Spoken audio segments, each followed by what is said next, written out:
Crveni križ Tuzlanskog kantona vrši upis zainteresovanih polaznika na obuku za njegovatelje.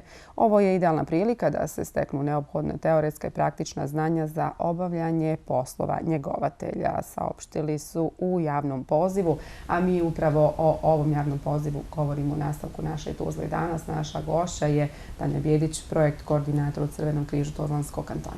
Dobar dan, dobrodošli. Dobar dan, bolje vas našla, pozdrav našim gledalcima.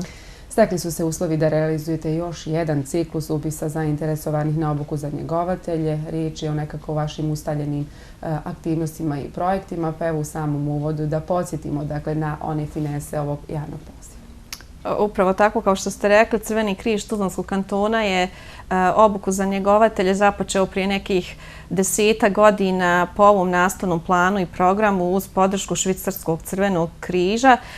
Od 2015. godine, evo ovo je i 16. ciklus obuke po pomenutem nastavnom planu i programu odobrenom od strane Ministarstva obrazovanja i nauke Tuzlanskog kantona, a mi kao Crveni križ Tuzlanskog kantona smo organizator obrazovanja odraslih i ova obuka za njegovatelje spada u domen neformalnog obrazovanja.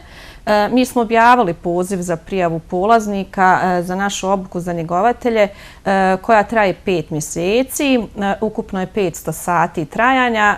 Važno je istaknuti da je prvi dio obuke namijenjen teoretskoj i praktičnoj nastavi koja se odvija u našem centru za edukaciju svakim radnim danom od 4 poslijepodne pa do nekih 6, pola 7, zavisno od dnevnog rasporeda.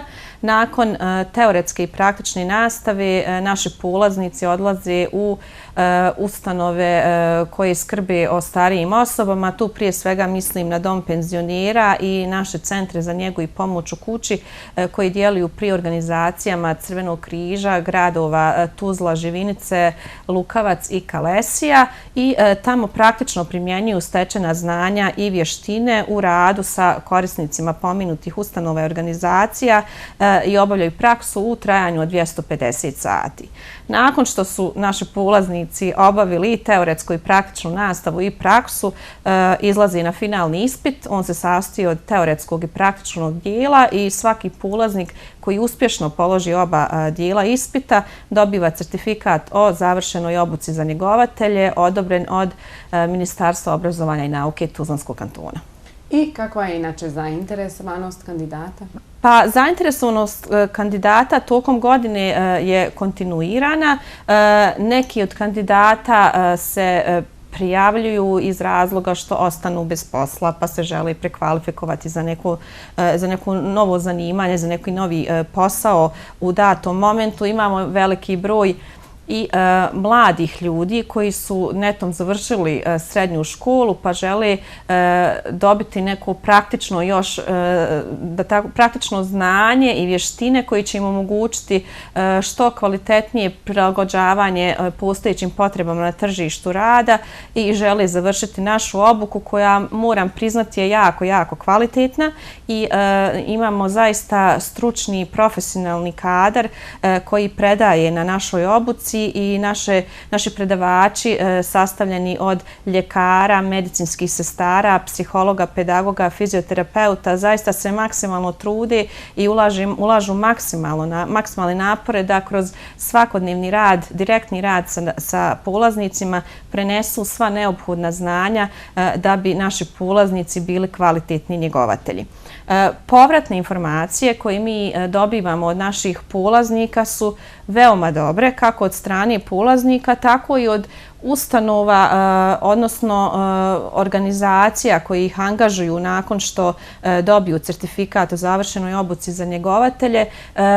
Mnogi od tih ustanova i organizacija su nam govorili da su naši polaznici u odnosu na ostale organizatore obrazovanja odraslih vrlo profesionalni, odgovorni, povjerljivi, što je za posao njegovatelja itekako važno. I potrebe na terenu su zaista nekako govori u prilog tome da zaista trebaju da se pridruže i iskoriste ovakve prilike. Apsolutno.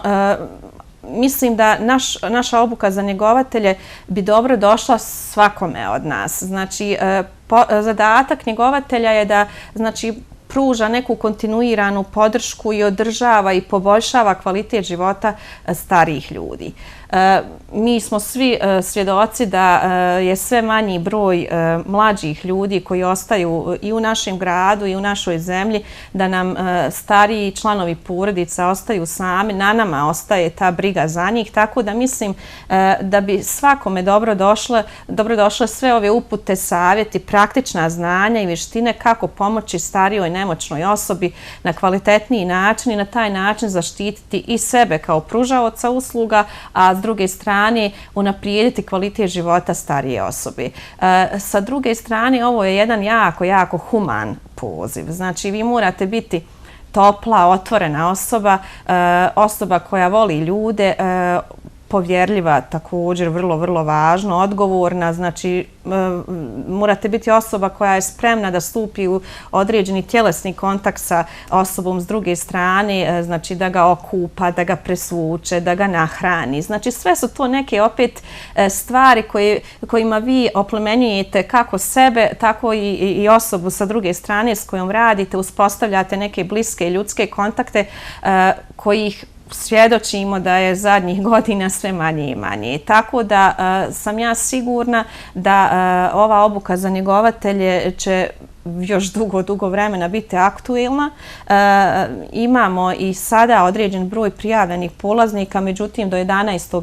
septembra će trajati naš poziv, tako da pozivam sve zainteresovane građane koji smatraju da su spremni da pruže najbolji dio sebe za dobrobit druge osobe. U ovom slučaju to su naši stariji sugrađani, a da s druge strane zaista dobiju neprocjenjivu povratnu ljubav, toplinu, zahvalnost, da se prijave.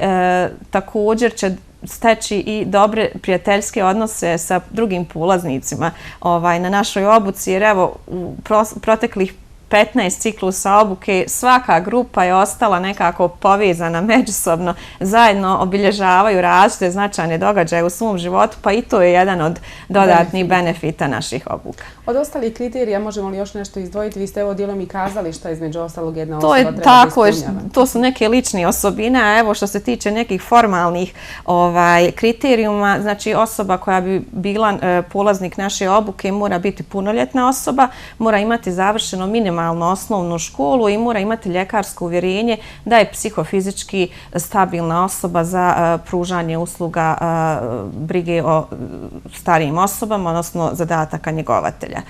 Također, vrlo je važno istaknuti znači, da nemamo neko starosno ograničenje, dobno ograničenje. Moramo istaknuti da pored mladih osoba koje zaista vrlo brzo usvajaju sva potrebna znanja i vještine, mi na svakoj obuci imamo pa i po 5-6 osoba zrelije životne dobi i taj neki spoj mladosti i iskustva također vrlo dobro dođe i te osobe zrelije životne dobi također pokažu izuzetne vještine, odgovornost, predanost, tako da evo, ukoliko neko sumnja da možda zbog godina starosti ne može biti dio naše obuke, tu sumnju možemo otkloniti, znači nemamo neku dobnu granicu, svi su dobro došli, naravno ukoliko ispunjavaju ove formalne preduslove. Da li je brojem definisano koliko ih se može prijaviti? Mi obično imamo do 20 polaznika na našoj obuci i otprilike i to bude i neki broj koji mi imamo svake godine prijavljen, tako da evo pozivam sve zainteresovane još jednom da se jave u Crveni križ Tuzlanskog kantona za sve dodatne informacije. Mi smo vrlo rado na raspolaganju. I nakon prijava, kada zvanično počinju predavanja, odnosno... Nakon 11. septembra, nakon što zatvorimo poziv, mi ćemo krajem septembra započeti sa obukom. Naravno, koliko bude dovoljan broj prijavljenih. Pozivam znači, sve još jednom zainteresovane građane da se jave. Ja sam sigurna da ćemo i na ovaj način doprinijeti da svako od njih dodatno unaprijedi svoje životne vještine s jedne strane, a s druge strane doprinesemo i zajednici u kojoj živimo, da se naši stariji sugrađani osjećaju ispunjenije, zadovoljnije i spokojnije na kraju krajeva.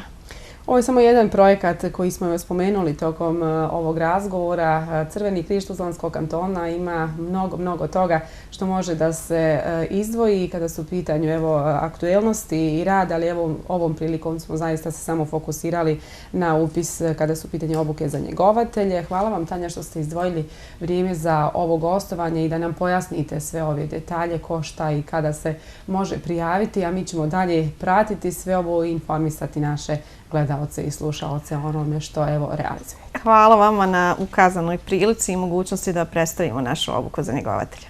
Hvala še. Mi smo u našem popodnevnom programu razgovarali sa Tanjom Bijedić, projekt koordinatoricom u Crvenom križu Tuzlanskog kantona.